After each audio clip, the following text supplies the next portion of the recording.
Good start to the week. Just focused right now on UNLV. Obvious questions that I'm sure you're curious about would be Eddie Vanderdoes. Very unfortunate for Eddie. He did it on a pass rush. Contrary to what people may believe, he did not do it when he hoisted Kenny into the air. It buckled again, which confirmed what we were a little bit worried about, and that's that he did tear his ACL. But he did it on a pass rush. He tried to avoid the quarterback. When he came down, his knee was locked out. He felt a pop. He went to the sidelines. They examined him. As often is the case, his muscles had contracted, so he was pretty stable. They let him go back in the game, and he could tell, pretty quickly that he wasn't feeling great. So we're gonna have to replace him. He'll get surgery within the next couple weeks. But in terms of replacing him, I mean, it's part of the game. It's a part that you don't like. You hate to see a young man who's worked so hard lose an entire year, but it does happen. And without sounding insensitive to Eddie, our job is to push on. And we have depth on this football team, and we have young men that are eager to get in and play. And we have a team that has a lot of pride in the way they perform and prepare. And so while we'll miss him, we'll just we'll soldier on, and that's what you have to do. And if you do anything other than that, if you keep looking back and you play the woe is me card, and well, we don't have this guy, and you make excuses, and you just do yourself a disservice. So we're not going to do that. And with regards to Ish, he still is suspended. It's still indefinite. We're still gathering facts, so I have nothing else to report on that at this time. But we're excited about another opportunity to go out this week and improve. We played okay on Saturday. When you look at the film, you always see a lot of things that you can improve on. And so, our goal every week is to go out and play better than we did the week before, play closer to our potential, play closer to our standard. And so that's what we'll try to do Saturday night against UNLV. What's the status on Nate Starks right now? Nate Starks is good to go. He'll be up and rolling on Saturday night. Look to get him some carries. He's a good football player, and I'm anxious to see him run. You've recruited a bunch of Bishop Gorman players the last few years. What are your impressions of Tony Sanchez and how he runs a program? I've gotten to go watch Tony coach a couple times, and he does an outstanding job. He runs a real professional environment there, big-time program at Bishop Gorman. I read some news reports on his first game at UNLV, and they were just glowing in terms of having the team prepared and handling things on the sidelines. It doesn't surprise me at all that would be the case. He's a really good football coach. I think sometimes, we mischaracterize football coaches because of the level that they're at, whether they're high school, college, or pro. Good football coaches are good football coaches, and Tony's a good football coach. Josh getting the 2 awards, are you worried that it's just happening way too fast and No. I mean, we don't even address that stuff. I haven't heard one player, one coach even mention the awards. We don't really celebrate individual achievements around here. We talk about team achievements, and Josh has shown real good humility so far this week, and I think he realizes that that's one game, and one game does not make a career. So he's like everybody else. He's got a lot of work to do, and he's intent on doing it.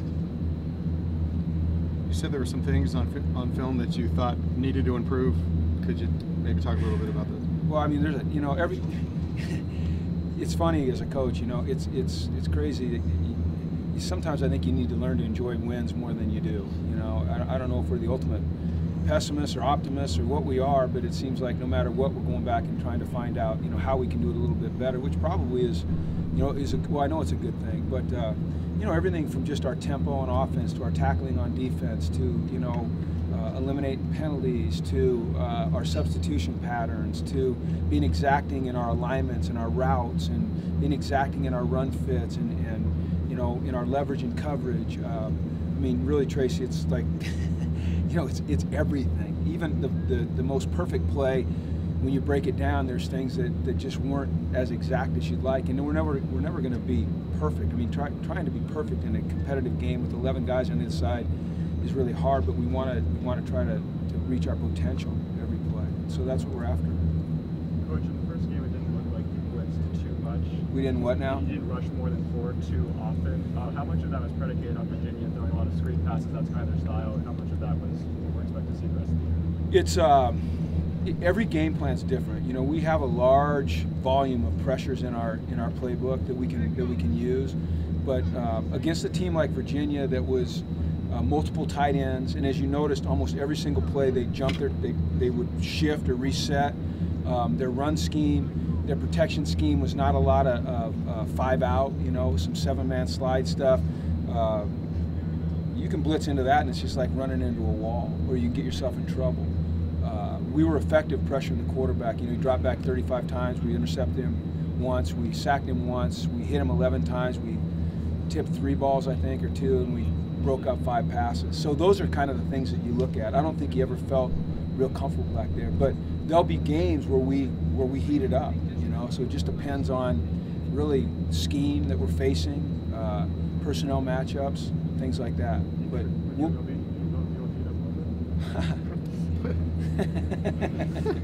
I don't know. Just tune in, 7:35, CBS. Update on Craig. That was a great try. Are you a Tony Sanchez plant? Give an update on Craig Lee. Craig is still awaiting his final grade to come in. Hopefully within the next 7 days we know something. And hopefully it's good news so that he can continue to play. He's been out here, as you guys know, since we got back from San Bernardino, really practicing hard, working with the scout team, giving a great look, with a great attitude. You know, I mean, the young man he's really worked incredibly hard on the field, which you guys see, but off the field academically to get himself where he can participate. And, you know, I want to see him eligible in the worst way. Just for him, you know, for him, and then for us, but mostly for him. With the heat in Las Vegas, how important is playable depth for you facing UNLV? I think it's important. I think a couple things are working in our favor, or at least aren't going to be detriments. I shouldn't say working in our favor because I don't mean that they work against our opponent, but some things that we have going for us is this: number one, going to San Bernardino, and so being accustomed to that dry heat. I think number 2, coming out here on this field where it's warm. I mean, it's warm today. Now it's not 106 degrees, but it's warm, and we're in the heat of the day. And then number 3, having the depth. You know, I think that'll help us. We're able to rotate guys through on defense and a receiver and running back on almost every play if we need to. Offensive line, it's hard to rotate guys through because you want that cohesiveness and that consistency. But we've got a lot of guys that can play, and we're not afraid to play them. And that was one of the good things about getting a little bit of a lead on Saturdays, is being able to get some guys in there and let them play some snaps. You know, I know there's people that love to see us run up the score. You know what? I'd rather get guys in and get them play time so that they're ready to go when we really need them. How did Matt Dickinson look on tape to you? He looked good. Yeah, he's definitely improved since last year. He's more physical. He understands the speed of the game. He's more technically sound. He put some pressure on the quarterback. He was more stout against the run. You can tell that he's a guy that's figuring it out, and I think that he'll end up having a really good year for us. And obviously with Eddie not being in there, you know, you'll see him in the game more. Since your time here, how would you rate that pass protection that you had against Virginia? I thought it was good. I thought there was, you know, we didn't give up any sacks. I know in the stats initially they had one, but that's been erased because that was a no-gain play, so it wasn't a sack. We got beat inside a couple times. I thought our backs did a really good job of picking up the blitzing linebacker. You saw Paul Perkins a couple times step up and do a really nice job in the hole.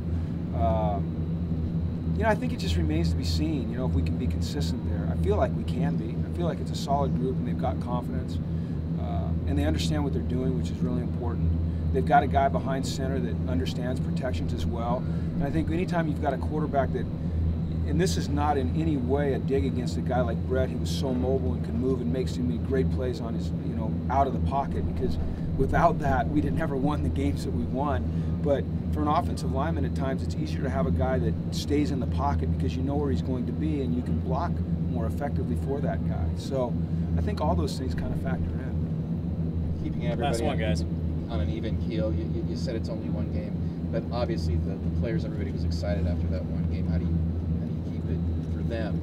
Well, a couple things. Number one, you want to enjoy all your victories. I mean, they're hard to come by. You know, it's hard to realize how hard it is just to win one game. So you want to enjoy the victory. We have, you know, like a lot of teams, it's a 24-hour rule. You know, whether you win or you lose, you take those 24 hours, you enjoy it, or you sulk around a little bit, but then after that, you put it behind you, and you learn the lessons you need to learn from watching the film, you apply them going forward, and then you get off of that one and you get right on to the next one. And I think our guys understand how to do that at this point in their careers here.